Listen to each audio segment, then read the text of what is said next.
A good way to make your chords sound more interesting and to make it sound like you know what you're doing is to add some open strings, to incorporate some open strings into the chord shapes you're playing.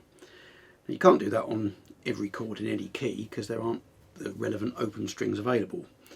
But let's start in E major because there's plenty of open strings available. I'm going to play a bit of music incorporating some of the ideas, then I'll demonstrate the ideas.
So some of those ideas, minus a couple of the mistakes.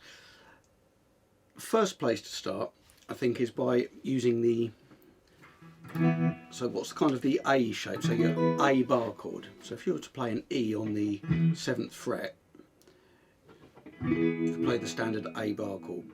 But that shape, if you leave the top two strings open, for an E, you get, it's not an E major or an E minor because you're not playing either that note or that note. So you're not playing or,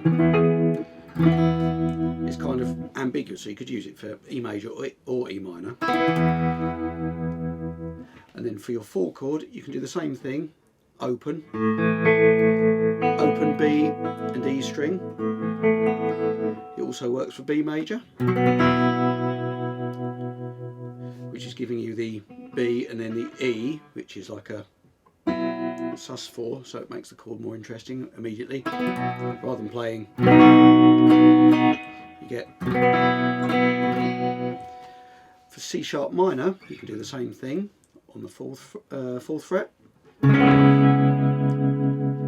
So you're getting the, from the top E string being open, you're getting the minor 3rd. And the B string is giving you the 7th. So again, that's more interesting than playing. It also works, where else does it work? It works for F sharp minor. You're not playing the minor 3rd, but if you're playing in that key, it's ambiguous, but it's still implying the F sharp minor. So you've got,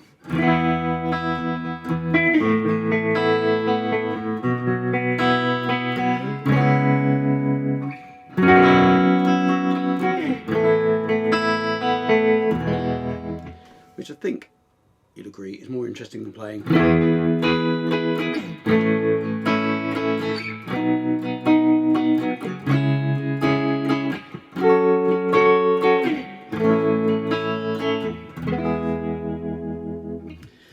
So that's one shape that you can use that works well. Another one is if you're, this is quite used a lot in pop music now, but playing the root and the 3rd of the chord but an octave apart. So you're not playing, you're playing it up an octave.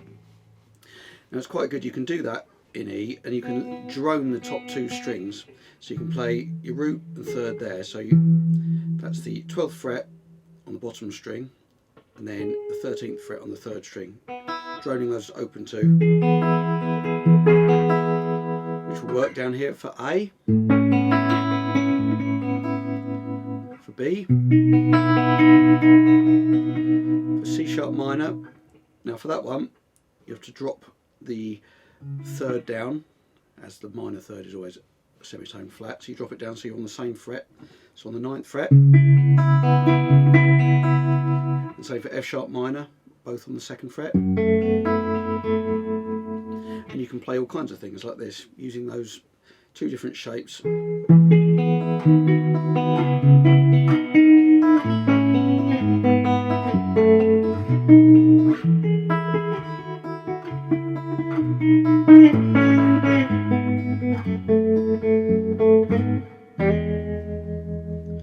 Or this.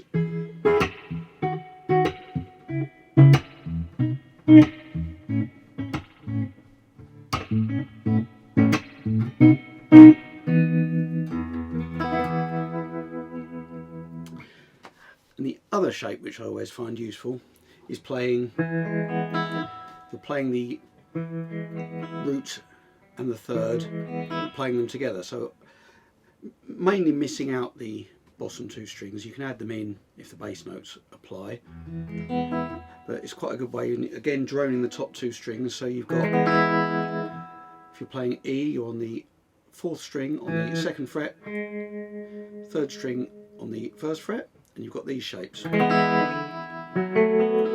for the minor, you have to, the 3rd is 2 frets below, so you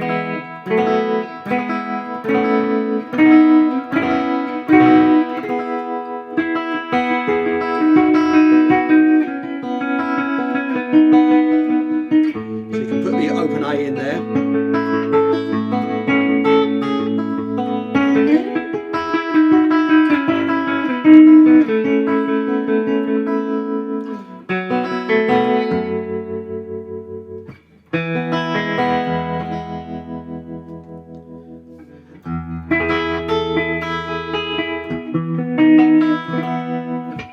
There we are, so there's some ideas to get started.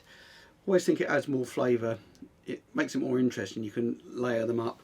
If you're playing in different keys with the capo, I mean, you can go all the way up to the 8th fret and be playing in C, and sometimes quite an interesting way of doing it is if you were playing in, say, well, if you were playing in E, you can do one acoustic guitar part, leaving all the strings open. You could put a capo across on the 7th fret, and then you've got the, you can be playing and